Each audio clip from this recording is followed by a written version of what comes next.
Hello, everyone. I'm Dr. Marty Ross, and this is another Conversations with Marty Ross MD tonight. It's good to be back here again. As many of you know, we've had some trouble connecting, most of it on my end. I had a jury duty that got caught in a few weeks ago that I wasn't expecting, so I had to cancel that. I think about 2 weeks ago, there was a technical crash of the web program.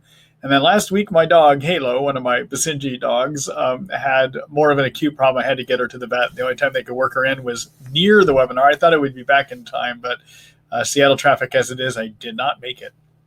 So Halo has recovered. In fact, Halo just had surgery yesterday and is very sore, but she's doing well. And Thor, her companion's doing well too. So I know I've been asked some questions about how my Basenjis are, but they're doing fine. Those are my dogs. Basenjis are my dogs. So tonight, this is a webinar about Lyme disease, and you create this webinar with your questions, and no 2 weeks are the same because the questions change from week to week too. I try to answer the questions to the best of my abilities, but sometimes you all stump me, and that's okay because I sometimes learn some things from your questions as well too. During the webinar tonight, I'll do some screen shares. I'll try to show you some useful information at my Lyme disease information site called Treat Lyme. By Marty Ross MD, and that's at treatlyme.net. That whole website, by the way, now is free. You don't actually have to be subscribing to read it. So the content that I show you there, you can go back and look at later on tonight too. I will also show you some information from my supplement website as well too, if you're wondering what are some good quality supplements. We'll talk more about that later too. During the webinar tonight, the way that you participate is to listen, and the other way is to write questions. And the way you can do that is over here on the bottom, on the right-hand side, there is a chat box. Write your question to me there. I ask that you don't hit the enter key until the question is complete. When you hit the enter key, it actually sends the question to me. And if you happen to hit the enter key multiple times, that creates multiple questions. It gets very hard for me to follow on my end. If the questions are shorter questions, I actually post them on the screen so everyone can see in the live webinar. I will read them, though, because in the recorded version of the webinar, those questions don't show up, okay? So, but if you are participating live tonight, you'll probably see the question on your screen as I'm reading it. But again, the real long ones, I won't do that because I found out the other week when I tried doing one of those really long questions, I couldn't get back. It wouldn't let me back. The platform would not let me back, all right? So one other thing, I am creating a recording of the webinar tonight. Tomorrow morning, somewhere probably around 7:30 in the morning, that recording will be ready. I will send out an email when it's complete too. So look out for your email. But if you happen not to get that email, there's a few places you can find the recording. Number one, you can find it on the homepage of my website, Marty Ross MD Supplements. That's at treatlyme.com. You can also find it on the homepage of my Lyme disease information site, which is Treat Lyme by Marty Ross MD. And that is on the homepage as well too. Also at that website, you can find it on the webinars page. I'll post it there. You can find it on my YouTube channel. You can also find it on Facebook at facebook.com/treatlyme. I will post the recording there too. So you have many avenues to get that information. And it's good to be back here. I've actually missed doing these webinars. So I'm interested in seeing what kind of questions you have tonight for me. And hopefully we can come up with some good information for you too. All right. So with no further ado, I think we'll go ahead and get started here. All right, so this is from L. Let's see, hi L. Can one treat Bartonella and Babesia with doxy alone if one is uncomfortable with the other Bartonella and Babesia pharmaceuticals? Also, is occasionally cramping of calf muscles a common Lyme thing? I've been using magnesium regular for months now, but the cramping appears on and off still. Thanks, kind doctor, and hello to Halo. She appreciates that, actually. In terms of the cramping, it is a symptom that can occur in Lyme. Often I find magnesium is helpful like you're doing. Sometimes it can be in the range of about 400 to 600 milligrams at night. I prefer to have a mixture of magnesium malic acid and magnesium citrate. That seems to work fairly well. But 400 to 600 milligrams at night. Your limiting factor with magnesium is if you take higher amounts, it sometimes can give loose stools or diarrhea, okay? In which case you need to back down on the dosing then. Sometimes the cramping in your legs is not about a magnesium deficiency. it can sometimes also occur just as a symptom of Lyme, but also sometimes if the energy factories in your cells get injured from Lyme. Those are called mitochondria. Inside every one of our cells, there are 300 to 400 mitochondria that burn sugar and fat through a bunch of chemical reactions into cell fuel, which is called ATP. And if you have deficiency in ATP or injury to those mitochondria, that can give you leg cramping as well, too. Okay. I'm not going to go into it right now, but I'll show you in a minute. There's a whole article I've written about how to do mitochondrial repair. I'll show you where you can find that later after I complete the other part of your question here. Then I'll do a screen share and show that article to you. Okay. All right. So in terms of Bartonella, so what works best to treat Bartonella are antibiotics that get inside of the cells. Okay, those are known as the intracellular antibiotics.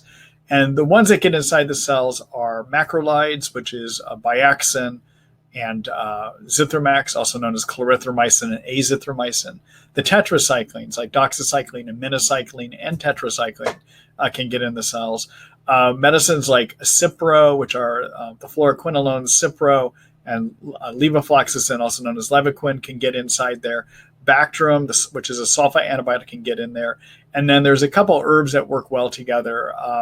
Hutania and Sida acuta can work quite well too. Okay. Now, the ones that often give problems that even I try to avoid these days are the fluoroquinolones, because they sometimes can give a lot of cramping tendinitis, inflammation of your tendons, and possibly rupture. I use those as a last resort if nothing else is working, basically, and I'll have a good conversation with my patients and say, here's a risk in using that, but this is a drug we can use. What I find best is to use antibiotics that are two antibiotics that are intracellular, okay?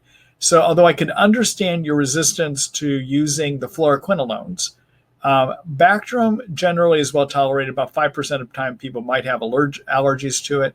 But another one that can work, so Bactrim along with your tetracycline, your doxycycline, could be an option for you. The other thing that could be an option is to combine your doxycycline with one of the macrolides, which is Zithromax or Biaxin, and that generally is well tolerated too. To answer your full question, though, is one intracellular antibiotic like a doxycycline going to be enough to get rid of Bartonella? Generally, no. I find what works best is at least two intracellular antibiotics, okay? And there's a number of ways you can put those two together, okay? So let me just do a quick screen share here.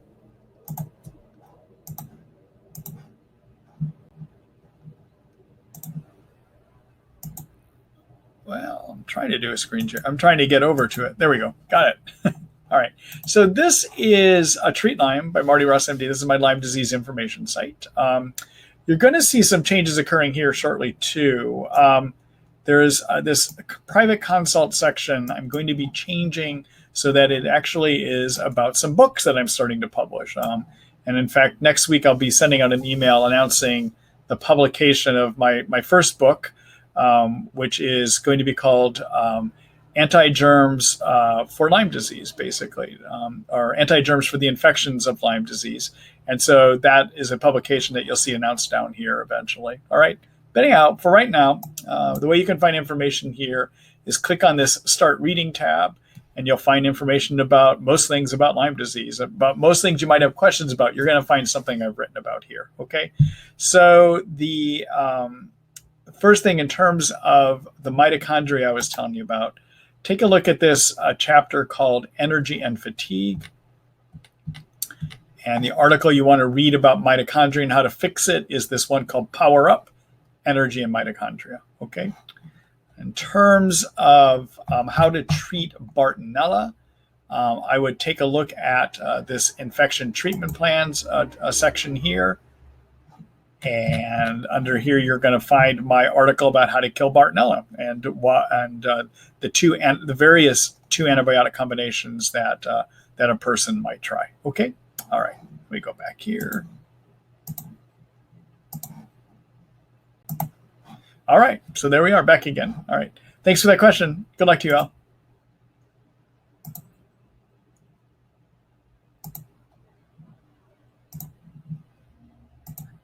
All right. So this next question is actually quite long, and I'm not going to post it because I found out, I think about 4 weeks ago, I tried posting a long question and it blocked me from getting rid of it. I couldn't get back to the screen at all. So now I'm going to read this one. Okay. So this is from Gail. Hi, Dr. Ross. I had the IGeneX test for Lyme you recommend under your testing page. The test you gave an A3, 31, 39, 43, and indeterminate 41. The Lyme immunoglobulin IgG was positive for 18, 31, and double positive for 41. 23 was indeterminate, and the rest were all negative. My Lyme literate naturopathic doctor said the IFA result is useless as it gathers any antibodies related to Borrelia, but that it might overrun as stuff that doesn't belong to Borrelia may stick to it too. So lots of false positives on the IFA.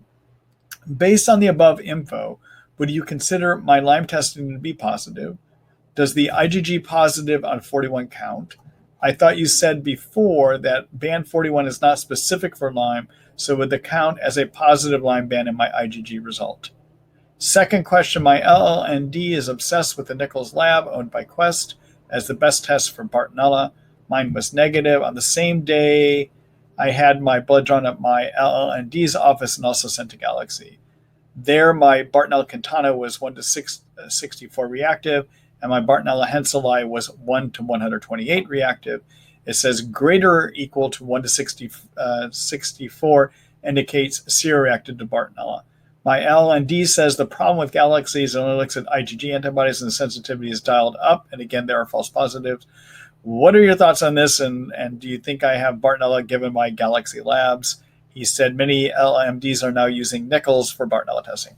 That is a lot of questions. All right, let me talk about the Lyme disease test first, okay? So the test that you had done, so IGeneX does a couple of tests that look to see how can I say this? Okay, so the Elispot or the IFA test that you had, I agree with your naturopath, is not a good screening test. There's many false positives on that test, so I don't use it, okay?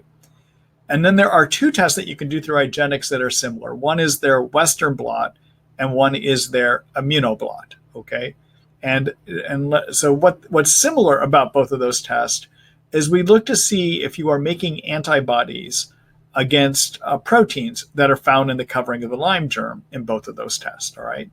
The way that the Western blot test is done is we grow Lyme in the lab, we kill it, and then we take its proteins and we put them on a test strip, and then we determine, do you have antibodies against the various proteins? And it's based on what those proteins weigh. So on your Western blot, if you see band 18 or a band 23 or a band 41, that means those are all the proteins that weigh 18 kilodaltons or 23 kilodaltons or 41 kilodaltons.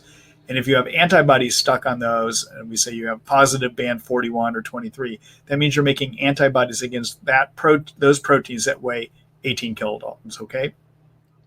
The immunoblot uses the same proteins, but those proteins are not from Lyme germs that are grown in the lab and then killed. Those proteins are actually genetically produced or cellularly produced proteins that are grown in a lab inside of cells, and they're genetically modified. And they're genetically modified to remove protein pieces that can also be found on viruses, okay? All right, so you can kind of think of the Western blot as having dirty proteins and the immunoblot as having clean proteins, okay? So the Western blot way of doing, trying to see if you have antibodies against proteins, sometimes those proteins, especially at 41, 31, and I believe at 23, 25, those proteins that are grown from live Lyme germs have protein sequences or amino acid sequences on them that might also attract antibodies from viruses, okay, which could lead to false positive test. In the immunoblot that you had done, those virus sequences on those proteins are removed, okay? So your question was, what about 41? Is it a reliable protein? The answer is, On the immunoblot, it is a fairly reliable protein, okay? Now, your IgG immunoblot was positive, and that immunoblot will be positive if you have antibodies against 2 of the following 6, either 23, 25, 31, 34, 39, 41, or 83. And I think you were positive at 3 of those. So I would say that yes, your immunoblot through IGeneX was positive, okay? Now, there is an article I've written, everyone, about Lyme testing. So if this is kind of hard to follow, I would have you look at my Lyme testing article where I describe the various ways to test for Lyme. But to answer your question, yes, I would call that a positive test. The immunoblot has the ability to find Lyme 91% of the time, and the Western blot has the ability to find it about 80% of the time. So the immunoblot, although more expensive, seems to be a better method of finding Lyme. The other reason it's a better method is they're using protein sequences found from 8 strains of Lyme versus the Western blot done through IGeneX only uses 2 strains of Lyme. Okay, so it's a better test at finding it. Okay, now in terms of testing for Bartonella, so the problem with Bartonella testing is that we recognize that there are 30 different strains of Bartonella. And depending on who you read or which authors you read, there can be, we think that either 17 to 18 of those 30 strains can infect humans, okay? Now, most labs are only able to test for 2 strains, and that would be the Bartonella cantana that you mentioned and the Bartonella henselae that you mentioned, and will not be able to test for the other strains. Therefore, when I'm making decisions to treat for Bartonella, I'm tending not to rely on Bartonella testing. I'm relying more on what the symptom picture tells me because I recognize that testing is not that good, okay? Yes, I think that Galaxy Labs does a good Bartonella cantana and a Bartonella henselae testing. The Nichols lab, I don't have enough experience to know whether it's valid or not, but either way, both labs are going to miss the majority of strains that might infect a person. So therefore, I tend to use more the symptoms, okay?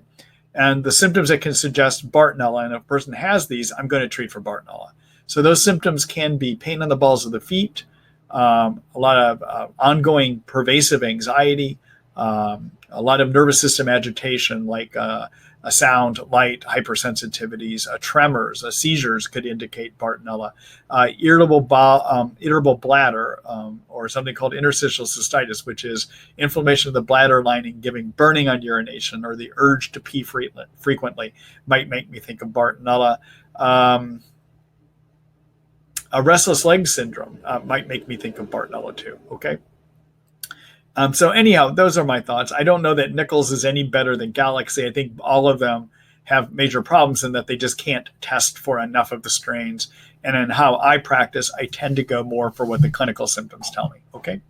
All right, so let me just do a quick screen share here. I'm going to show everyone a couple things. Okay, so in terms of how I diagnose Bartonella, again, I make it the diagnosis based more on symptoms than I do based on testing, okay? So take a look in the How to Diagnose chapter, and the article that you're going to want to look at is It Could Be Bartonella or Babesia, where I review the symptoms, which predominantly is the way that I am going to wind up trying to figure out if a person has Bartonella, okay? All right. And then in terms of Lyme disease testing, and that review article I was telling you about, take a look at under my chapter called Test.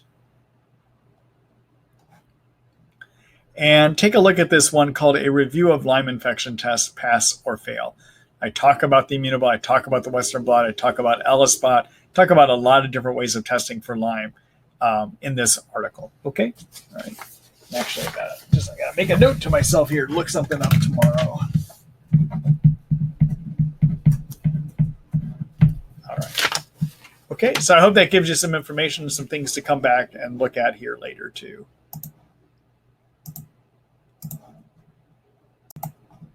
All right, very good. Thank you for that question. Sorry I couldn't post it, everyone. If I had tried to post it, I would have crashed the whole computer. But crash the webinar. And after the last few weeks, I don't want to do anything that's going to crash the webinar here. Get rid of that. All right. Hello, Lynn. Let's see. Hello. Thank you for sharing your knowledge. You're welcome. I have remaining autoimmune issues, Hashimoto, celiac, and now rheumatoid arthritis, and food allergies after treatment for Lyme. I'm currently on Buhner's herbs and supplements. My Lyme medical doctor has suggested a short treatment of dapsone in case the trend in increasing antibodies is Persister Lyme. Could you give your thoughts on dapsone? So I will. Let me just talk a little bit more broadly, though. So there's an area that some of us are starting to pay attention to, and that's this idea that Lyme can develop what are called persisters or persister cells or a persister state, okay? And so what does all that mean? Well, it means based on laboratory experiments, persisters are something we have known about for a long time in other infections, like tuberculosis can get persisters, leprosy can develop persisters. And essentially what happens in a persister is after a germ has been exposed to antibiotics for a while, it has the ability to slow its metabolism way down, effectively going into hibernation, and then it can ignore the antibiotics. It's not the same as resistance, because if you wake the germ back up by stopping the antibiotics, it will start to respond to the antibiotics again, okay? Versus true resistance, which is more of a genetic method that germs use to avoid or to gain tolerance and not respond to antibiotics, will not go away after you stop the antibiotic for a while, okay? All right. The other thing that happens, there's been some experiments done looking at does Lyme actually develop persisters? And so there are some Petri dish experiments that do suggest that, yeah, Lyme can. And one of the bigger ones was a study that was published out of Northeastern University in Boston a few years ago now, where in these laboratory experiments on a Petri dish, they grew Lyme, exposed it to antibiotics, and then they looked under the microscope to see what's happening. And they found that about 20% of the spirochete form of the germ, that's the corkscrew-looking form of Lyme, and 20% of the cysts, the microscopic cyst forms, turned into persister cells after being exposed to antibiotics for a while, okay? So not all germs develop persisters, but 20% do, okay? Now, what they found in the Northeastern experiments is if they started and stopped the antibiotics 4 times, they would stop them long enough so that they could see, looking under the microscope, that the germ woke back up, then they would restart it again. And if they did that 4 times, they wiped all the Lyme out, okay? So one way possibly to treat for persisters is to pulse antibiotics. All right, I'll say more about that here in a minute, okay? Now, the other thing that happens in persisters, it isn't just that the germs slow down their metabolism, about 20% of spirochetes, 20% of the cyst. It's that also some of the germs move more into biofilm communities, okay? Biofilms have that slime layer that cover germs that block the immune system and keep antibiotics from being able to effectively get through, okay? All right. So persister state means a lot of germs, some of the Lyme germs that have slowed their metabolism way down to ignore antibiotics, and many that have moved into biofilm communities, okay? So there's a variety of ways that people have come up with to treat persisters. One is to do a pulse regimen. The trouble is we don't have good human experimentation about what works, okay? Although we do have some information about dapsone. I'm coming to dapsone in a minute, okay? But one way, based on those Petri dish experiments, is to pulse antibiotics. And what I have found based on clinical experience is that if you use a pulse regimen of stopping antibiotics for about 2 months and then going back on them for about 2 months, that you can have good improvements, but you have to do about 4 rounds of that. That idea of starting and stopping that way, of about a 2-month on, 2-month off, is an idea that I got from Burrascano. Dr. Burrascano, many of you may know his name, is one of the Lyme pioneers. That was the way he was starting to treat Lyme before he stopped his clinical practice, and he claims to have cured himself, I believe, and some other people that way too. I don't know that I've ever gotten somebody cured doing that, but I've had some people that have had some good improvements. Okay, so that's one way to treat persisters.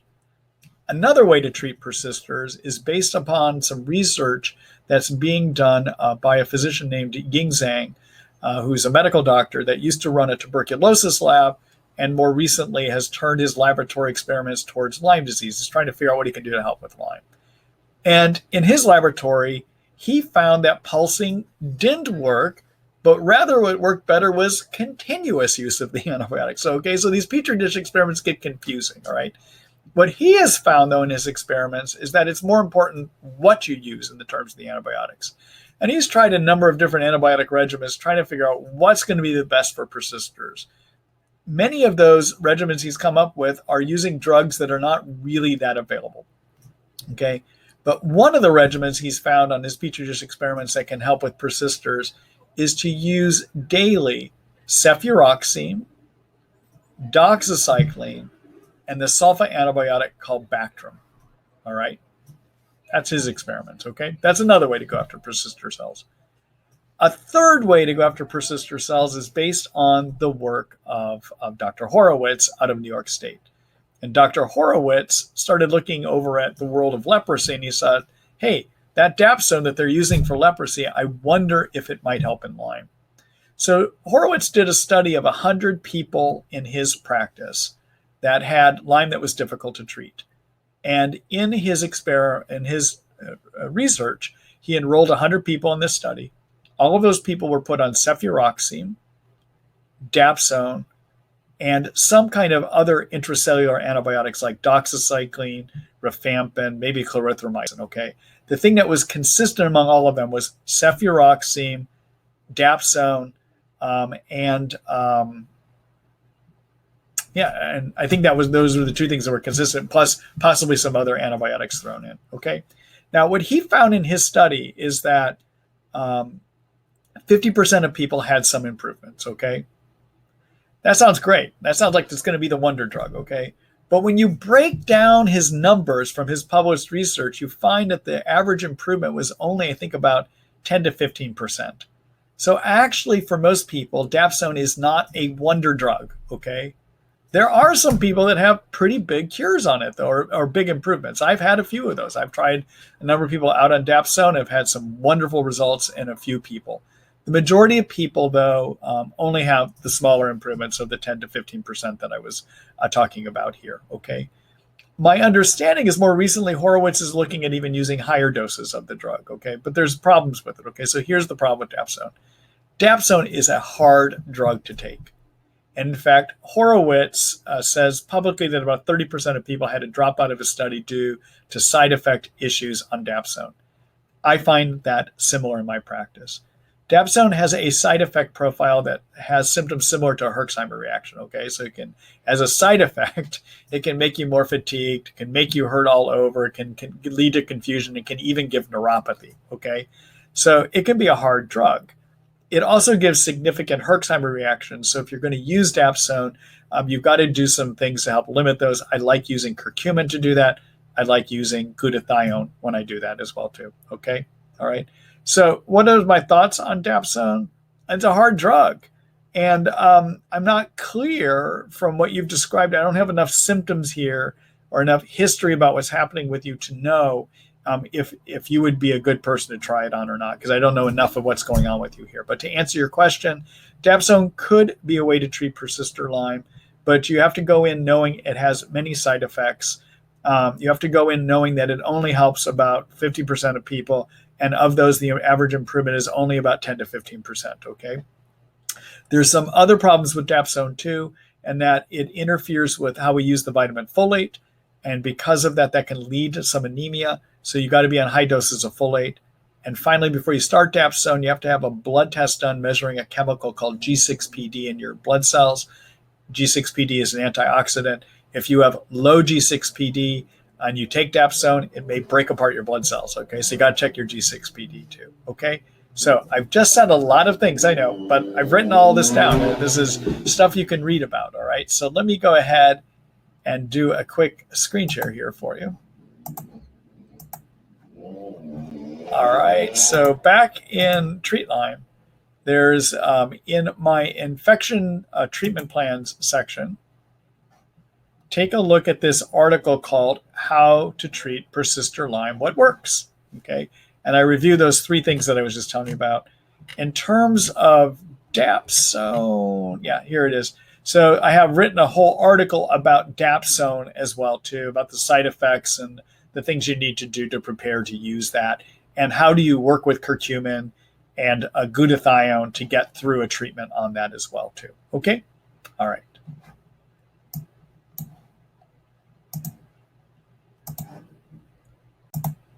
All right. Lynn, I hope that gives you some information. I know it's a lot of stuff that I just said, but I take a look at that article, plus review tomorrow what I just said about that as well too. Okay? All right. Thanks for that question. Good luck to you.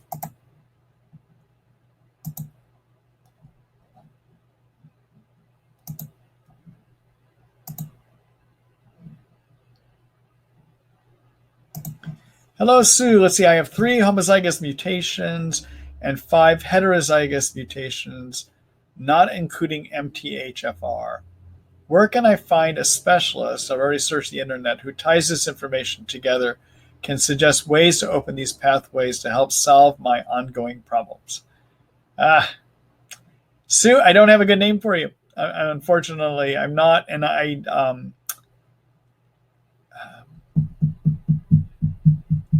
there's one person in the area that I used to send people to. His name is Ben Lynch, who writes a lot about MTHFR, but he also writes just about detox issues as well too. I think he's got a newer book out called Dirty Genes. You might want to write to him and just see who he might recommend, okay? But I'm not clear who that person would be. All right. Good luck to you. So it's Ben Lynch. It's LYNCHND, naturopathic doctor, okay? He's up in Bellingham, Washington, out here in the Pacific Northwest. All right. Good luck to you, Sue.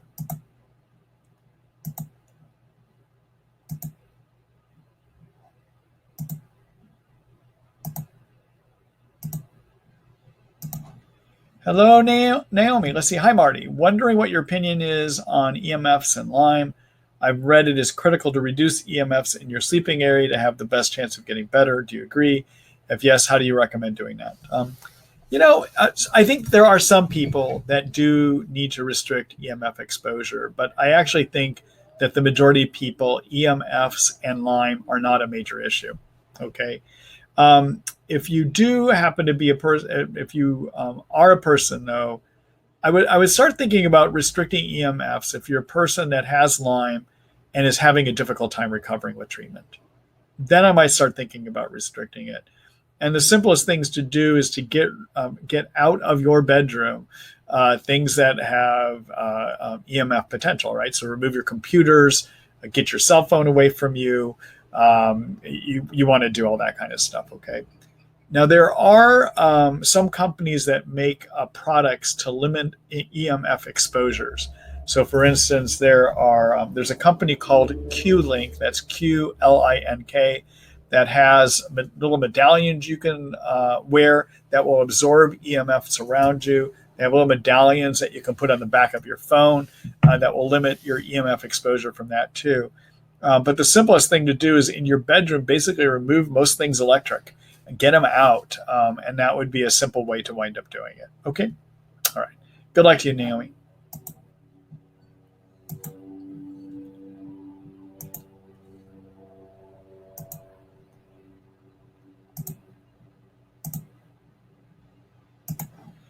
Hello, Sherry. Let's see. My LMD recommended natokinase as a biofilm buster.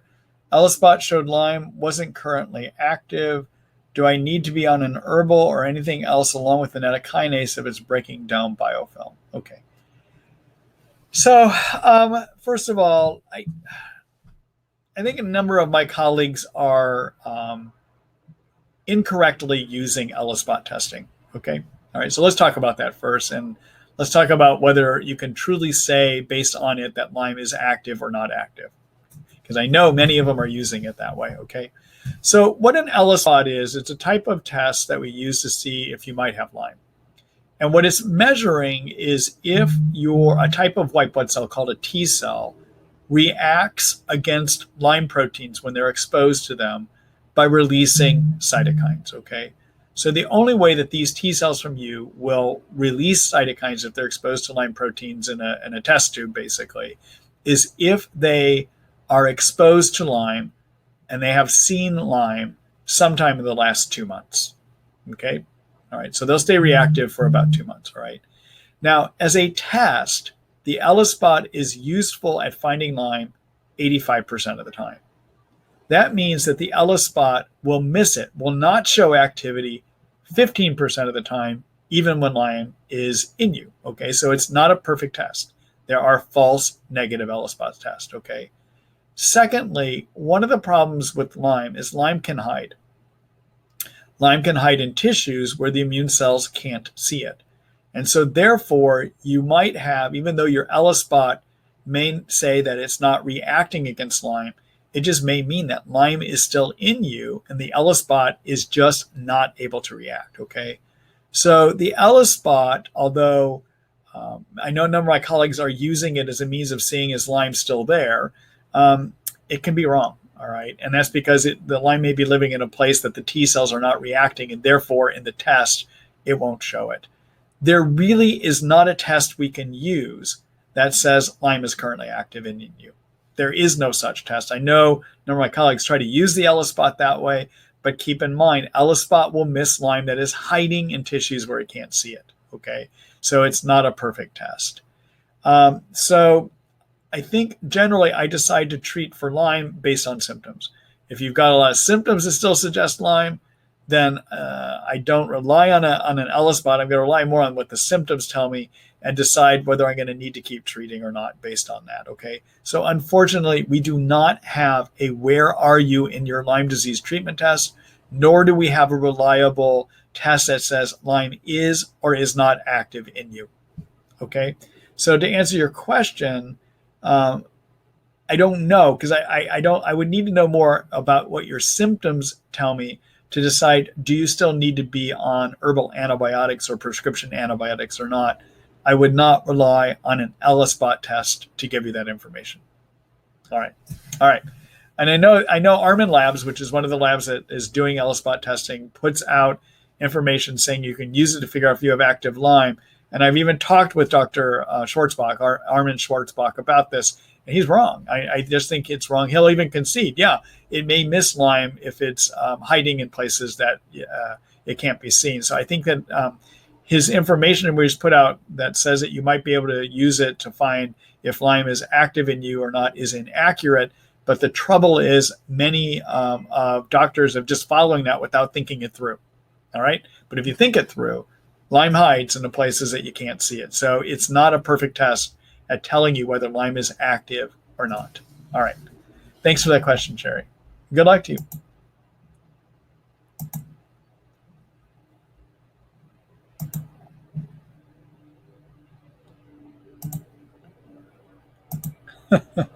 Hi, Topher. I just thought I would post that. Topher says, yay, you are here. Yeah, I finally made it tonight. That's great. Thanks for saying that.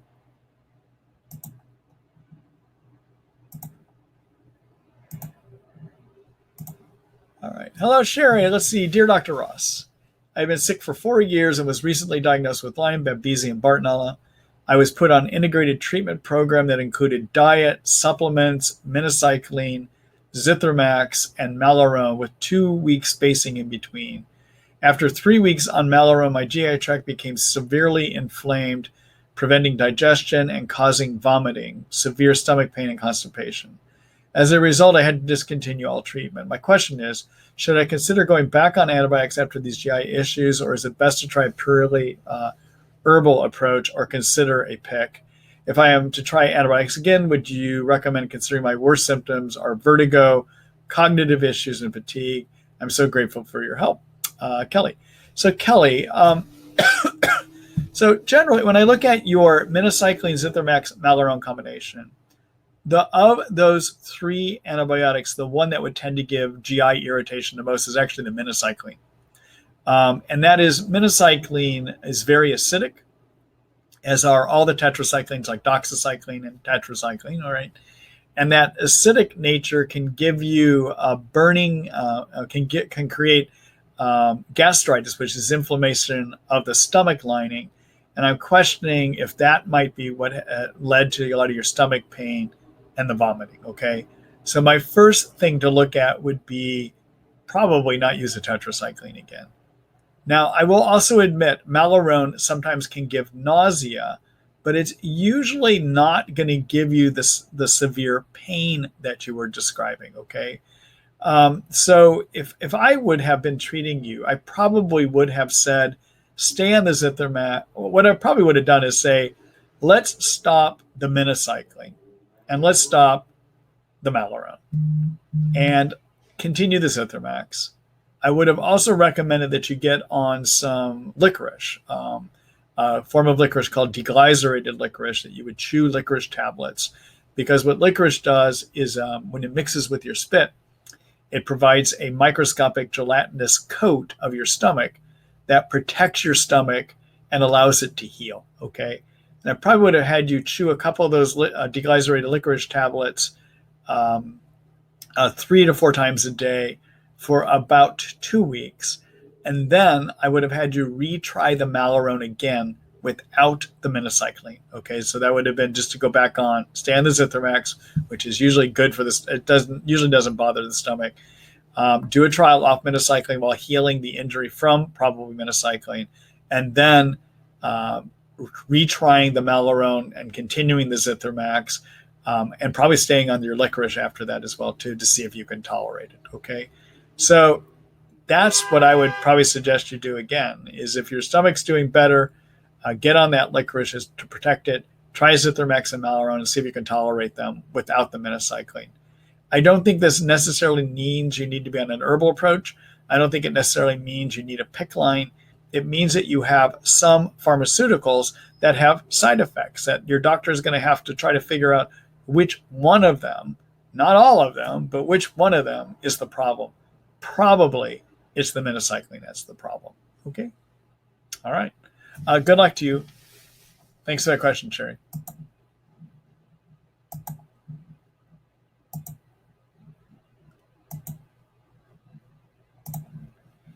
Hello, Joy. Let's see. Can a person be allergic to vitamin D or other natural supplements even though testing indicates a need?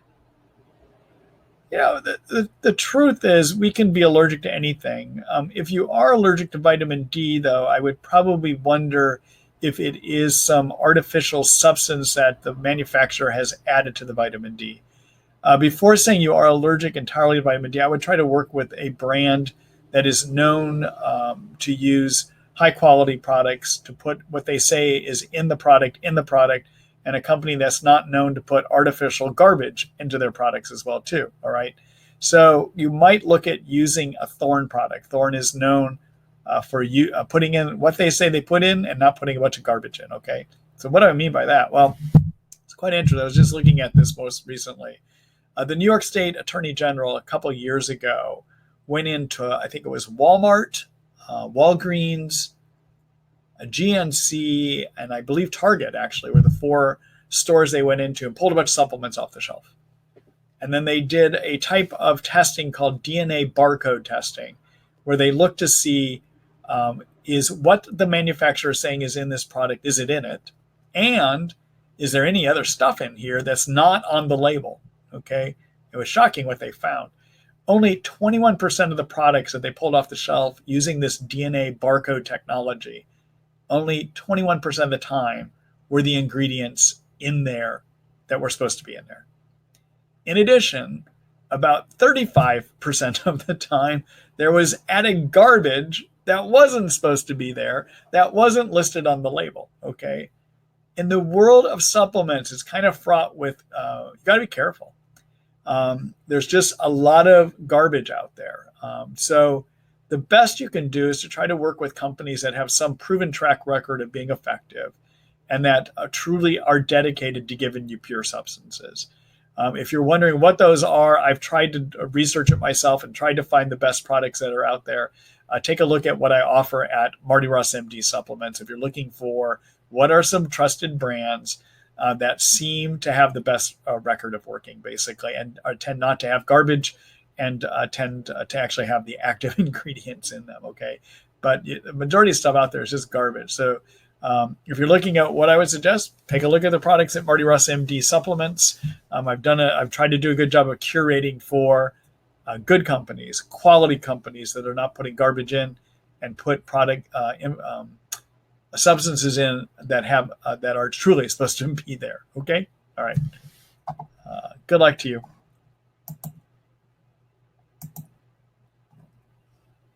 So again, to answer your question, I would question if it's truly vitamin D you're allergic to. I'm just wondering if it was something else that was added in the supplements that shouldn't be there. Okay.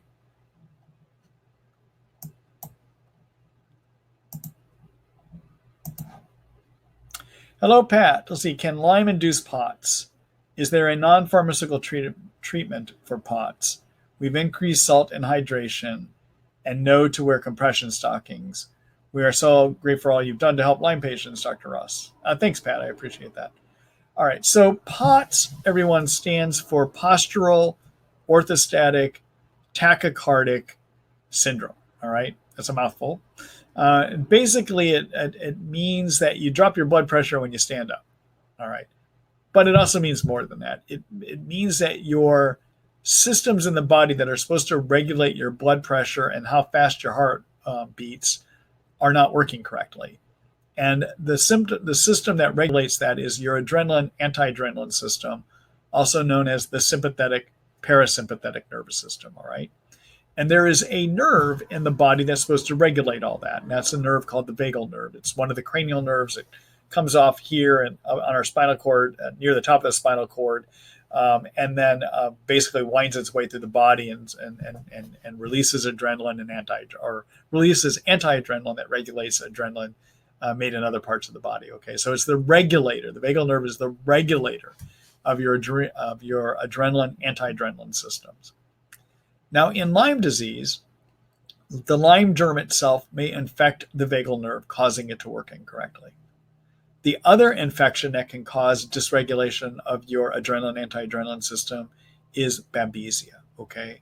So when I have somebody with Lyme that has POTS or issues of fainting or issues of heart racing and skipping, there are two infections I'm going to think to treat. One is babesia, one is Lyme, okay? So part of the treating POTS is to get at the infections that may be triggering the problem, okay? First thing, all right? Second thing is to support your ability to hold sodium, salt in the body. And the way to do that is increase sodium, just like you're doing salt, okay? The other thing that can be helpful is to support the adrenal glands, and that is to use the herb called ashwagandha, and that's a 400 milligram pill, and I would use 2 pills one time in the morning and 2 pills at night. I have found that helpful with my patients in treating Lyme. The other things that you could look at doing that can sometimes be helpful in POTS is to use something called low-dose naltrexone. So naltrexone is a narcotic blocker that is useful actually at decreasing a cytokine excess in the body, okay?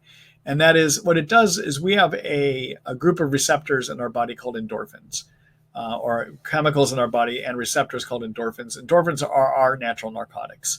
If we block our own endorphin receptors with a narcotic blocker like naltrexone, what happens is the body doesn't like that, the brain doesn't like that, and sends out a bunch of signals to the endorphin-producing cells in the body and says, make more endorphins, and they do.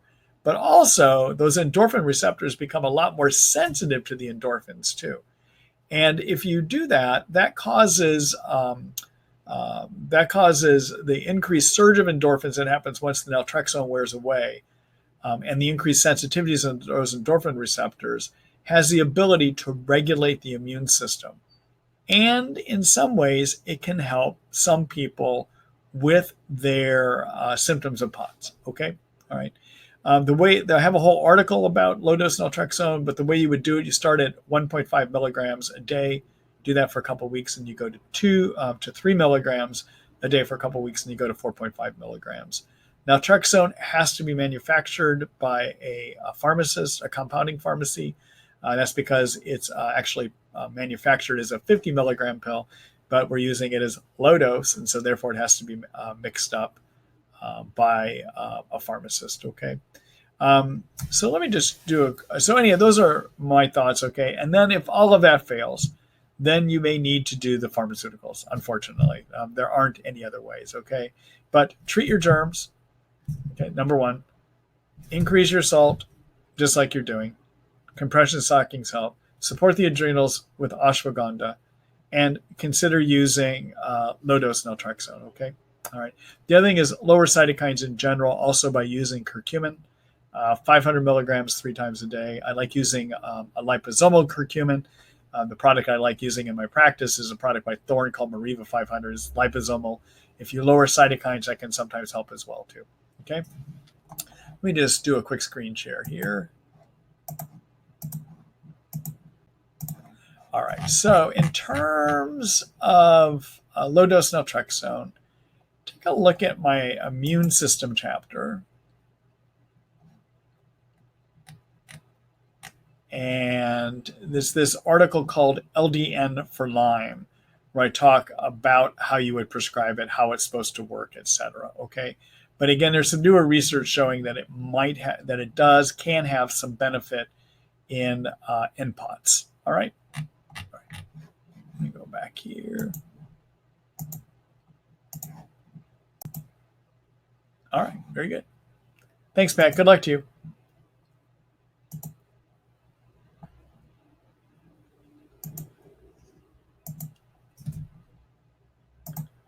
Hello, Sherry. Let's see. Have chronic reactivated Epstein-Barr virus with debilitating fatigue since diagnosed with Lyme 5 years ago. My Lyme literate medical doctor is recommending Valsite 450 milligrams 2 times a day for up to 1 year. Will it help? Any other suggestions to fight the fatigue? Okay. So there's a number of things I can respond to in this question. Let me just start with the viruses, okay? So if we look at studies on healthy people, people without fatigue at all, and we were to pull them in and we were to test to see, are they making antibodies against viruses, we would find about 10 to 20% of people are making antibodies against the Epstein-Barr virus, something called parvovirus B19, something called cytomegalovirus, and something called human herpes virus type 6, okay? So these are viruses that can live in healthy people and not cause them problem because their immune systems keep it under control. All right. So just doing antibody tests that shows you are making antibodies against viruses does not prove they are active and causing a problem. It just may mean that your immune system is doing what it's supposed to do, keep them under control. Okay. Now, if I've got somebody with chronic Lyme that I've been treating for 6 or 9 months to a year or more, and the things I'm doing for Lyme, following the Ross Lyme support protocol, like getting sleep, lowering cytokines, supporting the adrenals, treating Lyme and co-infections, getting yeast out, all those things I recommend in the Ross Lyme support protocol. If I've done all those things and somebody's not getting better, then I might start looking to see, could this be chronic active viruses? And the way that I would look to see if you have chronic active viral infection is to do 2 things. Number 1, I would measure IgG antibody levels against those various viruses I just told you about, the HHV6, the Epstein-Barr, parvovirus B19, and cytomegalovirus, okay? And if those levels were markedly elevated, I might consider treating for chronic virus infections, okay? Keep in mind, though, that elevated antibodies just may mean your immune system is doing a good job keeping it under control, okay? The other thing that I do is a test called a nagalase test. A nagalase is an enzyme that is made in the covering of viruses. And it's a way to look and see, do you have an increased viral load in your body, okay? So if we measure your nagalase and we find that it's really high, that's a clue that you might have a lot of extra viruses, all right? Viral growth, not that your immune system, so it looks beyond, is your immune system trying to control? It actually says, what's the viral load? How many, it's a way of looking to see, do you have a lot of extra viruses in your body? Okay. Now keep in mind, one thing about nagalase, it is experimental. It does not have a lot of human studies about it. Okay. And the other thing about nagalase is it could be elevated if you have cancer in you. All right. So that's the other thing that can elevate nagalase. All right. But nagalase is something you could consider measuring too. The lab that does it, there's a test kit you can get from a lab out in New Jersey called Health Diagnostics. And so generally what I'm going to do, I'm going to look at those antibody levels. I'm also going to measure a nagalase. And if I've got elevated antibodies and the nagalase is 1.2 or higher, then I'm going to consider treating for chronic virus infections, okay? All right, now let me say one more thing. All right, so where did we get the idea that treating for elevated antibody levels against viruses, or that elevated antibody levels against viruses actually means that those germs are active? Well, that comes out of a study done by a physician named Montoya about 7 years ago now, out of Stanford University. And Dr. Montoya, in his study, took people that had very elevated antibodies against Epstein-Barr and HHV6 that also had chronic fatigue syndrome. And he put all of them on Valsite, just like you're doing, but his study was for 6 months, okay? And in his study, he looked to see, do people get improved symptoms? And I don't have the exact numbers off the top of my head, but I think it was 50% of people had improvements of 50% or more in their symptoms, okay? And because they did, he took that. You could take that as a sign that, yep, elevated antibodies do indicate active viruses, because if we put you on a virus killer when you have those elevated antibodies, 50% of the time people have 50% improvements or more. All right. The trouble is, though, is that that study has not been replicated. We don't know if it's really accurate or not. Valsite can be a very harsh drug to use. It can really wipe people out sometimes, but it is something to consider doing. And I usually would look at about 6 months based on the Montoya studies, not a year. But I can't fault your doctor for thinking they might try it. Before you embark on that, though, I would consider getting the nagalase test that I was talking about to see, is that also very elevated? If it is, then I definitely would say, yeah, you might want to consider treating for viruses. Now, I don't use Valsite in my virus treatments. I tend to use olive leaf extract, working from 500 milligrams 3 times a day up to 1,500 milligrams 3 times a day. I couple that with herbs that boost the antiviral part of your immune system. I like using reishi gano, 400 milligrams 3 times a day. And sometimes I'll also use thymus gland protein A called ProBoost. Your thymus gland is an immune organ that sits here in the chest, and it makes this protein called thymic protein A, which is also supposed to turn on the antiviral part of your immune system. I'll have a person take a packet of that stuff under the tongue 1 time a day, okay? I might also, as part of my herbal antiviral protocol, put people on a group of transfer factors that are targeted towards viruses. So transfer factors are proteins that are made by cells that detect infections in your body. And they give information to the army part of your immune system about which infection is supposed to treat, so that they can rev up to treat that infection, okay?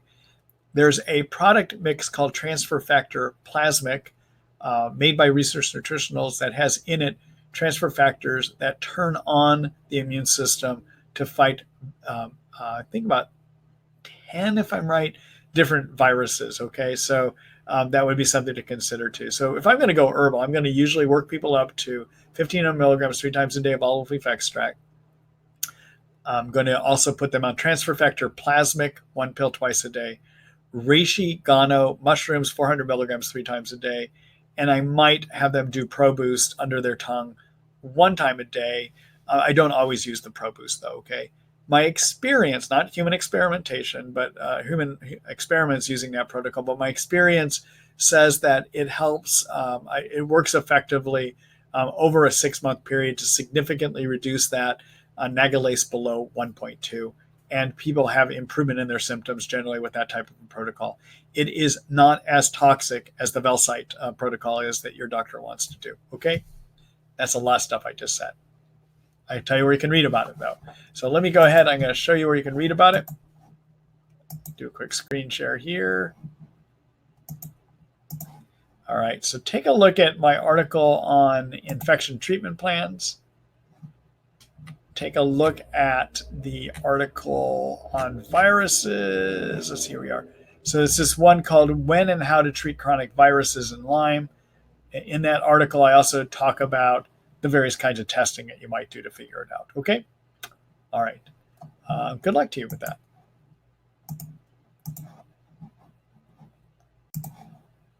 Good luck, Sherry.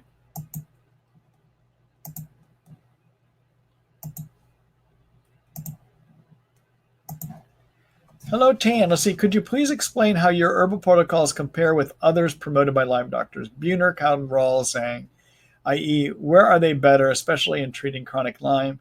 And are there risk factors associated with these other than which comes from herxing? Thanks. Okay, so in terms of the protocols, I'm going to group Buhner. Well, so first, let me just do this. I want to quickly show everyone what's in my protocol so that we're on the same page. Okay, so I'm going to do a quick screen share on that.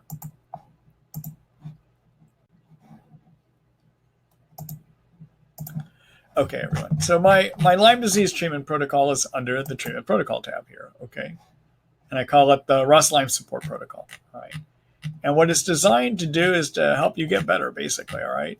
First thing that I build into my protocol is steps to get sleep, because that helps your immune system work better, and it lowers inflammation chemicals called cytokines. I also build in a diet, which you're not going to find in those other protocols, though I guess Rawls does, but I like working with a paleo type diet. Number 3, I like doing things to aggressively lower cytokines. I prefer curcumin or something called Cytoquel by Research Nutritionals. You want to lower cytokines because that will help with your symptoms. You also want to lower cytokines because that supports the immune system, okay? Number 4, I like people being on an adaptogen like ashwagandha. That helps the body deal with stress. I like to correct hormonal shortages, and I just don't do this with a cookbook method. I give you information to help figure out, should you treat your hormonal problems, okay? I like people doing a multivitamin. I suggest people do some basic detox steps. I like to treat for too many yeast in the intestines. I suggest that you go after Lyme infections, that you treat your co-infections, and those are the kind of the core parts of my protocol. Okay, now let me go back here. Okay, so let me go one by one. So the Rawls protocol generally is a modified Buhner protocol. Okay, Rawls takes many steps that Buhner suggests. However, the Rawls protocol is not useful, does not include useful things for sleep. The Rawls protocol is not that useful for lowering cytokines. The Rawls protocol does not treat for Bartonella or Babesia. It misses those altogether. The Rawls protocol, I do not think, has adequate supports for detoxing. And the Rawls protocol, as I think I said, doesn't deal with sleep. Okay, so the Rawls protocol is not as comprehensive as what my protocol is. Okay, it's a very cookbook protocol that tries to put everyone on the same thing, but it is just going to miss, especially of Bartonella Babesia. Okay, Cowden is not useful if you have Babesia. It's extremely weak if you have Bartonella. The pulsing that Cowden does not work. The best part of the Cowden protocol I have found is the Otoba and cat's claw that he uses. I find they work about 85 to 90% of the time. Cowden does not do enough to lower cytokines, which I think is critical. Cowden does not have an adequate sleep formulation as well, which I think is critical. And the Cowden protocol of using Panella and Berber to detox, I don't think works that well. I think the glutathione that I suggest works better. Okay? All right. In terms of Buhner's protocol is predominantly built around using Andrographis and cat's claw as germ killers with a little support from Japanese knotweed as a germ killer. He also likes using the Japanese knotweed to lower cytokines down as well too. In terms of Buhner, the Andrographis and the cat's claw combination tends not, and Japanese knotweed, I find that to work maybe about 60 to 65% of the time. And that would be a problem with the Rawls protocol as well too, because Rawls is built on that. Versus the herbal component of my protocol relies on the Otoba and cat's claw found in Cowden. Those two together, just those two from Cowden, not the other stuff in Cowden, but just those two from Cowden, my experience says work about 85 to 90% of the time. So I find it more effective for the Lyme germ. In terms of Bartonella, my way of treating Bartonella comes out of Buhner. In terms of treating Babesia, my way of treating Babesia comes out of Buhner as well too. In terms of lowering cytokines, I find that the anti-cytokine combinations I work with, either the Cytoquel or to use the curcumin, is stronger at lowering those cytokines than what the Japanese knotweed is. I think my recommendations for sleep tend to work better than what the Buhner recommendations do too.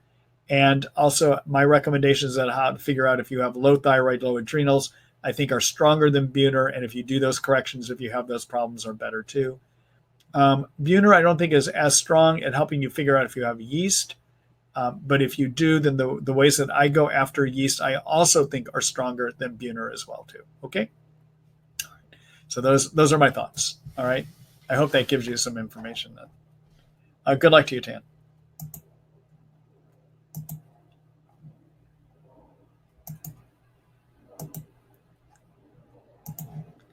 Hello, Kay. Hi, Dr. Marty.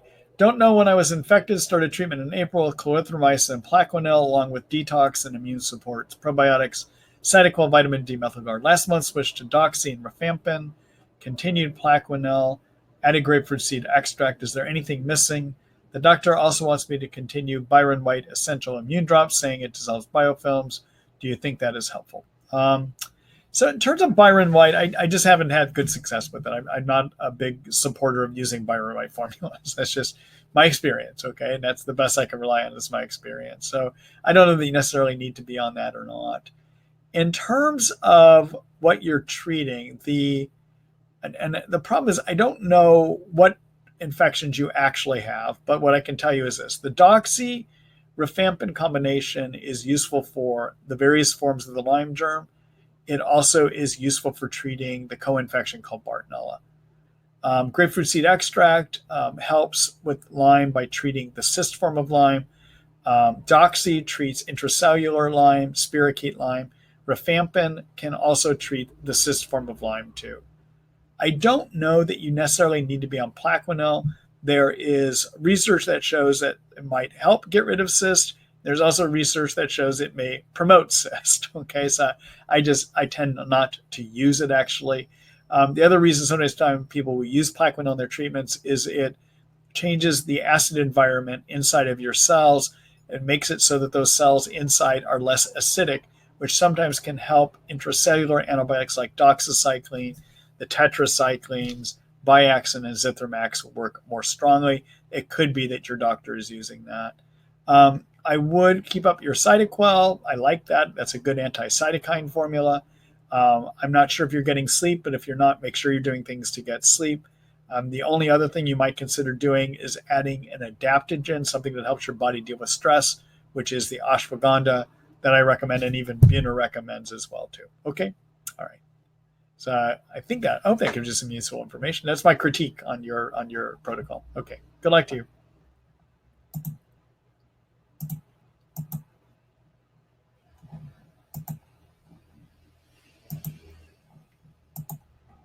Hello, Gloria. So good as always to have you here, Dr. Ross. Thank you. Want to know if it's okay to take antidepressants as we treat our Lyme. Have both anxiety and depression, not feeling well for so long. Thanks, or due to not feeling well for so long. I think, so first of all, any antidepressant prescription you take stands a 60% chance of helping, okay? But that means if one doesn't help, the next one might, all right? But just realize that. Herbal antidepressant medicines like St. John's wort, like 5-hydroxytryptophan, those help maybe about 50 to 60% of the time as well too. If you have depression, there's research that shows that it increases cytokines. And I guess this will be a first, well, I've talked about cytokines a little bit, but let me kind of talk more broadly about those now. So when you have Lyme disease, the majority of symptoms that you actually have are due to too many cytokines being made by your immune system. So cytokines are good and bad. So when your white blood cells see infection, they make cytokines. On the good side, they help cause more white blood cells to be made.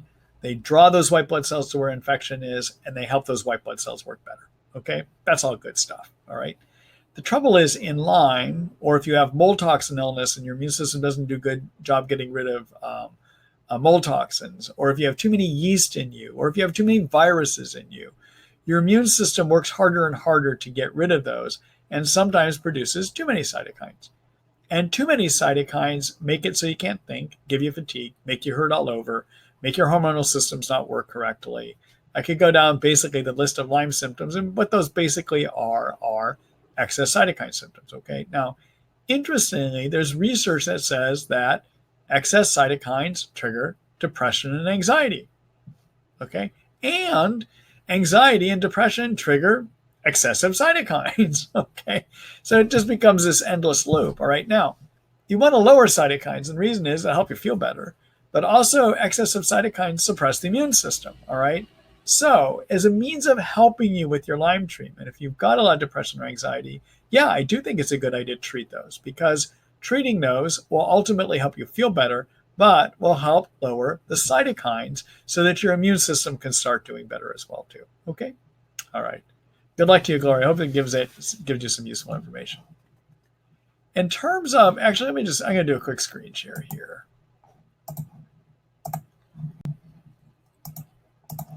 All right, so in terms of ways to treat herbally mental health problems, take a look at this article called Depression and Anxiety Basic Approaches, okay? I think, yeah, that's where I'm going to talk about some of the herbal options that you have to deal with those problems, okay? All right. Also, I would point out medical marijuana can also be helpful for depression and anxiety as well, too, so that's why this one is showing up in the mental health section.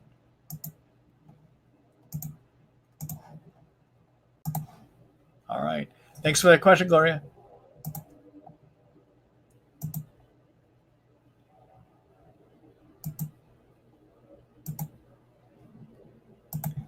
Hello, Mike. Let's see here. Hi, Dr. Ross. What do you think of the idea of using the BCG TB vaccine to treat fibromyalgia? You know, I don't have any thoughts on it. I haven't looked into the more recent research about that. So unfortunately, I guess I'm going to put that down in the category of I don't know. But I'm actually, now that you've raised that question, I need to look a little bit more into that, actually. I'm adding it to my list of things, of ideas that I got from your questions tonight.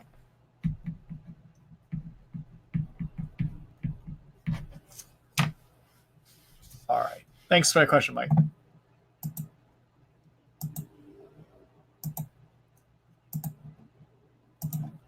Hello, Topher. Let's see. My friend has received treatment from you and recommended the seminar. I have some questions regarding acute Lyme. I recently acquired Lyme disease, and I'm wondering during the first 3 to 4 weeks of infection and during treatment, what symptoms should I expect to experience and for how long? And so the treatment is 100 milligrams 2 times a day. Okay. So, all right. So just to clarify a few things. So you said I recently acquired Lyme. So I'm going to take that to mean that you have acute Lyme. Okay. Now, I want to make a distinction about that. Okay. So acute Lyme is what happens within about a month of having a tick bite. All right. Now, sometimes people, so that would mean you have to know you had a tick bite or you think you had a tick bite. Okay.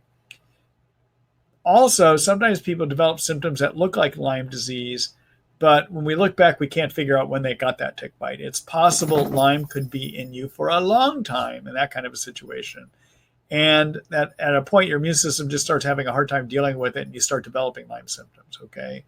So if that is what you mean by recently acquired Lyme, that you just recently developed Lyme symptoms, then how quickly it may take you to turn around is different, okay? But if you have acute Lyme, and that means you got a tick bite somewhere within the first month, or somewhere within a month of when you began the antibiotics, generally what's going to happen is as you start your doxycycline, you may have something called a Herxheimer reaction, which is the immune system sees the dead bug parts and makes more cytokines. And if you were just hearing me talk about cytokines, you know they give you most of your Lyme symptoms, okay? So when you first start antibiotics, you might get worse at first. You might have more fatigue, more body pain. That can happen in acute Lyme or chronic Lyme, okay? Now, generally, if this truly is acute Lyme, in other words, you started antibiotics within the first month that you got the infection, generally, within about 3 to 4 weeks, most of your symptoms should start going away. And by 2 months, 90% of the time, your symptoms will be resolved, okay? So in acute Lyme, 90% of the time, a 1 to 2 month treatment will be adequate to get rid of all of your symptoms, okay? If, on the other hand, this is Lyme that was in you for a long time and your symptoms just started showing it was Lyme, it can take a long time to turn around. And there are some studies done that look at chronic Lyme and how quickly do people start to turn around once they're on antibiotics. And what those studies tell us is that by 3 months, 30% of people start having improvement. By 6 months, 60% of people start having improvement. And by 9 months, 90% of people start having improvement, okay? Now notice, I didn't say that by 3 months, people have 30% improvement. That is not what I said. I said by 3 months, 30% of people start improving. That means 70% of people are no better. They may even be worse because of Herxheimer reactions, okay? So I hope that gives you some information. Those would be some things to look at, is that as you start antibiotics, especially in acute or chronic Lyme, you may get worse at first from Herx reaction. Herx reaction means you're making too many cytokines. Too many cytokines are what give you all your Lyme symptoms. So therefore, most of the things that you had before you started antibiotics might get worse. That's what a Herx reaction is, okay? All right. If that's happening, there are some things you can do to lower that Herx reaction. I'm going to show you an article that you can take a look at to see. I'm going to actually show you a couple articles that you may want to take a look at here. All right, so this is back at Treat Lyme. All right, so the one thing I would have you take a look at is this chapter called Recovery Time and Odds. And in here, I talk about how quickly you're going to get better. All right, so I give you a bunch of statistics about that in this article called Getting Healthy, Will I, When, How Do I? Okay, all right. And then in terms of dealing with Herxheimer reactions, take a look at this chapter called Herxheimer and Cytokines.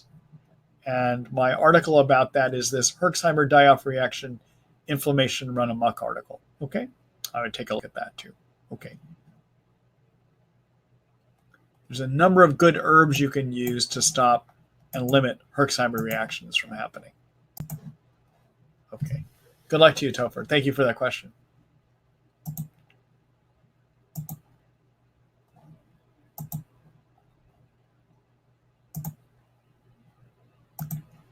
Hello, CJ. Hi, Dr. Ross. Thank you for all you do. You're welcome.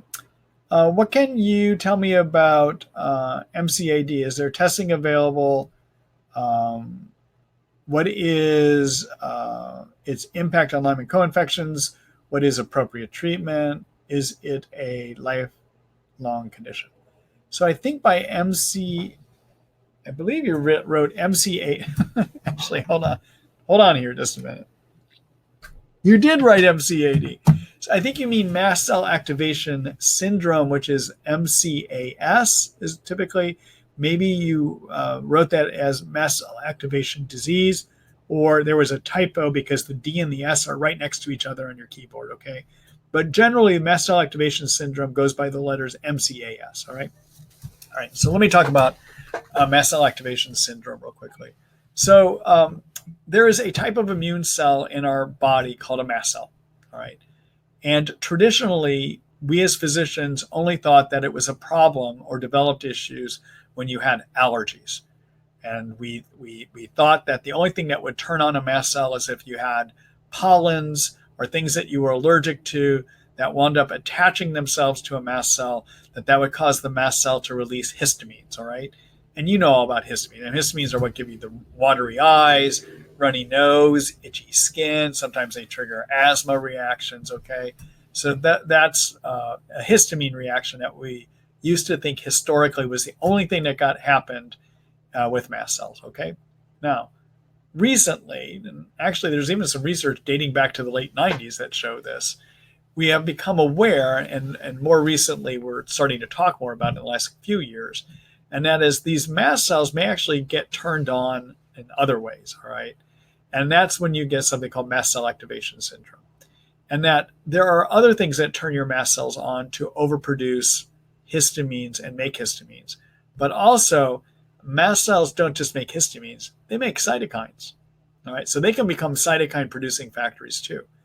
And what can cause those mast cells to make excess histamines, and therefore you become reactive to a lot of things that people can be allergic to, that basically resets the thermostat on these mast cells so they react against anything.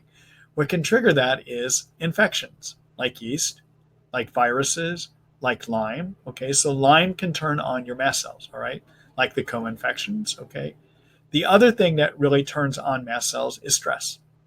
So a key part to decreasing mast cell activation, if you have it, is finding ways to de-stress. That could even be meditation, for instance. Okay, all right. Now, in somebody that has the way that we might start thinking somebody has mast cells is if they tend to have a lot of allergic symptoms as part of their Lyme. So that'd be runny nose, itchy eyes, itchy skin. Okay, or they're the person that starts reacting to everything, whether that's foods, whether it's chemicals in the environment. People that can become very reactive might be somebody that we start thinking about that they could have mast cell activation too. Okay. People might have a lot of excess mast cells in their stomach. So when they eat certain foods, they get gassy and bloated, or they have a lot of stomach cramps too. Okay. All right. Now, there are various tests you can do to look for mast cell activation. However, they're not that good. And therefore, I tend not to do them. Now, some of my colleagues will, but if you were to do testing, you'd measure things like histamine levels. There's a number of other tests you can do. I'm just blanking on them right now. I have written about them. You can find them in the article. I'll show you that here in a second. The trouble is that many of these chemicals are unstable. And so therefore you would need to have them drawn and then shipped on ice. And they're only going to be elevated if you've acutely had reactions to. So therefore I tend not to do the testing. I tend to base more on the symptoms. Okay. So what do you do to treat mast cell activation? Well, make sure you're treating your infections, all right? So if you got yeast, treat yeast. If you got parasites, treat parasites. Whatever infections you have, treat them. Number 2, stabilize your mast cells. And what is useful for stabilizing mast cells are 2 herbs. One is called quercetin. There's another one called luteolin. Both of those are effective at stabilizing mast cells, okay? If you have a lot of GI symptoms as part of this, you might try a prescription medicine called cromolyn. It's an expensive medicine, but it stabilizes mast cells in the intestines and keeps them from releasing histamines too. Okay. You probably want to look at being on a low histamine diet. You may even want to try something called an elimination diet to find out what foods you may be reacting against too. Try to avoid environments that stimulate those mast cells as well too. Okay. You can also use various types of antihistamines. So you can use things like Benadryl, Zyrtec can be helpful. We also use, and those can be combined with GI antihistamines like Tagamet, for instance, can be useful as well too. Okay. Anyhow, I've written all this down with great detail, so you might be able to figure out what's the best thing to do for you. I would take a look at the article I've written about it. That's called, bear with me. I think it's going to be in my immune system chapter. Yeah. Mast cell activation syndrome and Lyme. Okay. And actually, let me just make sure I covered everything here. Bear with me here a minute. Yeah, I think I pretty much covered it all. So the blood testing that you might look at doing, well, that's what I point out. I say that the tests are poor. You can do blood tests against something. That's right. There's a chemical called tryptase that you can measure. That's the main one to do. Histamine levels, something called prostaglandin D2 and heparin. But again, these are just not that accurate. You can have mast cell activation syndrome and not have any elevations in these, okay? So my treatment is decrease stress, like I talk about, remove things that you might be reacting to, like your allergens, treat infections, get rid of toxins, lower cytokines, and then get on various histamine blockers and stabilize your mast cells, okay? And then do a low histamine diet as well too, okay? Anyhow, those are my thoughts on that, but I've got it all written down here for you as well too.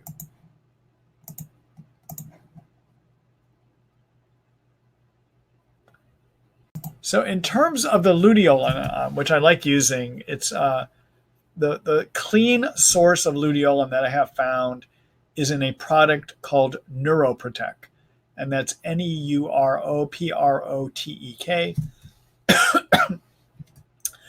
We carry it at my supplement store. If you all are interested, I do have it. I've got one bottle left, though. I'm waiting for a delayed shipment to arrive. So if you try to order it and you are the person that gets the one bottle, realize that it may look like I'm out of stock, but check back within a couple days. We should be back in stock on that one. Okay? All right. All right, CJ. I hope that gives you some useful information.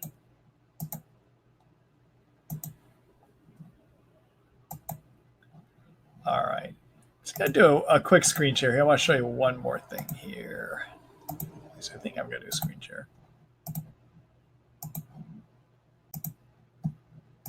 Okay, so a number of times tonight I've said that there's various supplements that you might try.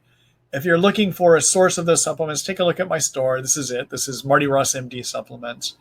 What I've tried to do here is to use and sponsor products here that I have found useful in my practice, but also to use reputable companies that are known to put in their products what they're supposed to put in and not put artificial fillers in, okay? So if you're wondering what brands do I consider to be good, just go ahead and look under here. You can see I've broken it down by manufacturers. I've even organized them by what problems you might have as well too, okay? All right, and anyone could buy from my supplement store. It's for my existing patients, but it's for anyone that wants to buy from here. All right. All right. Let me go back here. All right. Let's see here. Hello, Pamela. Let's see. What is the best way to restore the myelin sheath? I know your book has info, but want to make sure I have it straight in my mind. Thanks so much for all you do, and get well to Halo. All right. So, Pamela, I don't know that I have a specific protocol to rebuild the myelin sheath. Myelin, everyone, is the fat layer that covers your nerve cells in the brain, okay, and also in the spinal cord. But I do have a protocol that is useful at repairing the nerve cell membrane when it gets injured. And I'll show you where you can look at that. But it's basically to use a product called NT Factor that has in it the fats that repair the nerve cell membrane. It also has coenzyme Q10 in it, and also relies on glutathione to repair the injured nerves as well too. Okay, let me show you where you'd find that.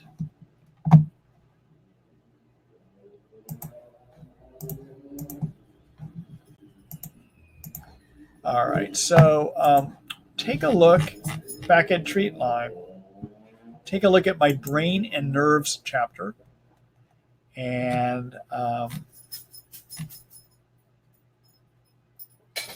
take a look at this article called "Brain Fog and Lyme Disease. You Can Fix It." Okay, talks about how to repair nerve injury in the brain, basically. All right, it involves using glutathione, involves using curcumin, and liposomal glutathione. Again, I like using that Trifortify product by Research Nutritionals for that.